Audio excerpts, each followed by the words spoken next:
कोई समाज तब तक विकसित नहीं कहलाया जा सकता जब तक उसकी महिलाएं स्वयं को सुरक्षित महसूस ना करें। महिलाएं शिकायत दर्ज कराने के लिए डरती हैं। नमस्कार दोस्तों, आज मैं आपको कोई रोमांचक कहानी सुनाने नहीं आया। आज की यह वीडियो मनोरंजन के लिए बिल्कुल नहीं है। आज की यह वीडियो एक ऐसी सवाल के बारे में है जिसका जवाब शायद आज भी भारत तलाश रहा है। क्या हम अपनी बेटियों के लिए सचमुच एक सुरक्षित समाज बना पाए हैं? 16 दिसंबर 2012 यह सिर्फ कैलेंडर की एक तारीख नहीं है, यह वह दिन है जिसने पूरे देश को झकझोर दिया। उस रात दिल्ली में एक युवती के साथ हुई क्रूर घटनाओं ने करोड़ों भारतीयों को दिल तक हिला दिया। लोगों ने उसे एक नाम दिया, निर्भया। यह उसका वास्तविक नाम नहीं था, बल्कि उस साहस की प्रतीक था जिसने पूरे देश को न्याय के लिए एकजुट कर दिया। कुछ घटनाएं सिर्फ अखबारों की सुर्खियों बन जाती हैं, वे इतिहास बदल देती है, वे कानून बदल देते हैं, वे समाज को आईना दिखा देती है। निर्भया मामला भी एक ऐसा ही मोड़ था दोस्तों। उसके बाद देश भर में अभूतपूर्व प्रदर्शन हुए। युवा, छात्र, महिलाएं, बुजुर्ग, हजारों लोग सड़क पर उतरे। सवाल सिर्फ एक घटना का नहीं था, सवाल था क्या महिलाओं की सुरक्षित जीवन का अधिकार केवल कागज तक सीमित है? क्या न्याय समय पर मिल पाता है? क्या हम समाज पीड़ित के साथ हैं? यस, या उसे ही सवालों के घेरे में खड़ा कर देते हैं। आज इस वीडियो में हम किसी सनसनीखेज विवरण की बात नहीं करेंगे। हम समझेंगे आखिर उस रात ऐसा क्या हुआ जिसने पूरे देश को बदल दिया। उसके बाद क्या क्या बदला, कौन से कानून बने, और सबसे बड़ी सवाल, इतने वर्षों बाद क्या भारत पहले से ज़्यादा सुरक्षित हुआ है? आइए शुरुआत करते हैं उस दिसंबर की ठंडी रात से जिसने भारतीय इतिहास की दिशा बदल दी। देश की प्रतिक्रिया और बदलाव की शुरुआत। जब इस घटना की जानकारी धीरे धीरे पूरे देश तक पहुंची तो लोगों की प्रतिक्रिया अभूतपूर्व थी। दिल्ली से लेकर मुंबई, पटना, कोलकाता, बेंगलोर और देश के अनेक शहरों में लोगों ने सड़क पर उतर आए। छात्रों, महिलाओं, युवाओं और विभिन्न संगठनों ने एक ही आवाज उठाई, महिलाओं की सुरक्षा की प्राथमिकता दिया जाए, उनकी प्राथमिकता दी जाए और न्याय व्यवस्था को अधिक प्रभावी बनाया जाए। यह विरोध केवल एक मामले की नहीं था, यह वर्षों से जाम और आक्रोश की विस्फोट था जो महिलाओं के खिलाफ हिंसा की घटनाओं को लेकर समाज में मौजूद था। इन विरोध प्रदर्शनों ने सरकार और न्याय व्यवस्था पर तेजी से कार्रवाई करने की दबाव बनाया। एक्सपर्ट समिति गठन की गई जिसमें कानून की समीक्षा की गई और महत्वपूर्ण बदलावों की सिफारिश की गई।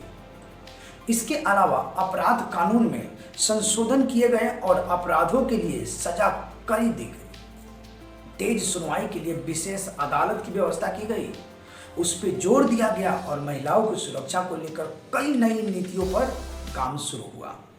लेकिन यह एक महत्वपूर्ण सवाल आता है, यहाँ पे एक महत्वपूर्ण सवाल समझ में है, क्या केवल कानून बनाने से समाज बदल जाता है या फिर असली बदलाव तब होगा जब हमारी सोच, हमारा व्यवहार और हमारी जिम्मेदारी भी बदलेंगे? इसी सवाल के साथ हम अगले भाग में समझते हैं कि क्या बदला और क्या अब तक बाकी है।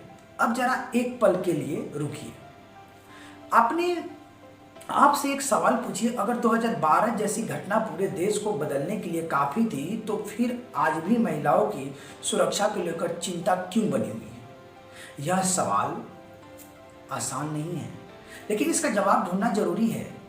निर्भया मामले के बाद कानूनों में कई महत्वपूर्ण बदलाव हुए। गंभीर अपराधों के लिए सजाएं कड़ी की गई, तेजी सुनवाई के लिए विशेष अदालतों पर जोर दिया गया और महिलाओं की सुरक्षा से जुड़े व्यवस्थाओं को मजबूत करने के लिए बहुत कोशिश की गई। दोस्तों, लेकिन किसी भी समाज में बदलाव सिर्फ कानून से नहीं आता। कानून डर पैदा करता है, कानून से डर की भावना उत्पन्न होता है, पर सम्मान नहीं। सम्मान पैदा होता है परिवार से, स्कूल से, समाज से और हमारी सोच से। आज भी कई महिलाएं शिकायत दर्ज कराने के लिए डरती हैं। कई मामले में सिफारिश समाज की जो होती है, कई मामलों में सामाजिक दबाव, बदनामी का डर, न्याय मिलने में लंबे समय तक सामने बड़ी चुनौतियां बन जाती हैं। दूसरी ओर यह भी सच है कि हर आरोपी सही साबित नहीं होते, इसलिए किसी भी मामले में निष्पक्ष जांच, सबूत और न्यायिक प्रक्रिया उतना ही महत्वपूर्ण जितना पीड़ित की सुरक्षा और सम्मान है। यह एक लोकतांत्रिक समाज की पहचान है। यहाँ न्याय भावनाओं से नहीं, तथ्यों और कानून के आधार पर दिया जाता है।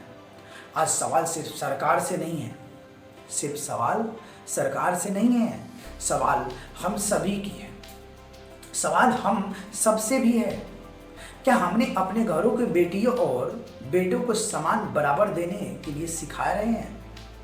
क्या हम सार्वजनिक स्थान पर किसी महिला के साथ गलत व्यवहार देखते आवाज उठा रहे हैं, या फिर चुपचाप ही आसान समझते हैं? क्या चुपचाप ही रहना इसको आसान समझते हैं? शायद असली बदलाव उस दिन शुरू होगा जब हर नागरिक यह समझे कि महिलाओं की सुरक्षा केवल पुलिस या अदालत तक जिम्मेदार नहीं है, सिर्फ पुलिस और अदालत तक ही सीमित नहीं है, बल्कि पूरे समाज साझा जिम्मेदारी करे। दोस्तों, निष्कर्ष की तरफ अगर हम बने तो अंतिम संदेश क्या रहेगा? आज जब हम इस पूरी घटना और उसके बाद हुए बदलाव को देखते हैं तो एक बात तो साफ दिखती है, निर्भया केवल एक मामला नहीं था, वह एक चेतावनी थी। वह एक चेतावनी कैसी थी कि कोई समाज तब तक विकसित नहीं कहलाया जा सकता जब तक उसकी महिलाएं स्वयं को सुरक्षित महसूस ना करें। पिछले वर्षों से में कानून बदले, प्रणालियों में सुधार की कोशिश हुई, महिलाओं की सुरक्षा को लेकर जागरूकता बढ़ी, लेकिन क्या सिर्फ इतनी काफी है? शायद नहीं, क्योंकि सुरक्षा सिर्फ कानून से नहीं आती। सुरक्षा आती है सम्मान से, जिम्मेदारी से और उस सोच से जो हर इंसान को बराबरी का अधिकार देती है।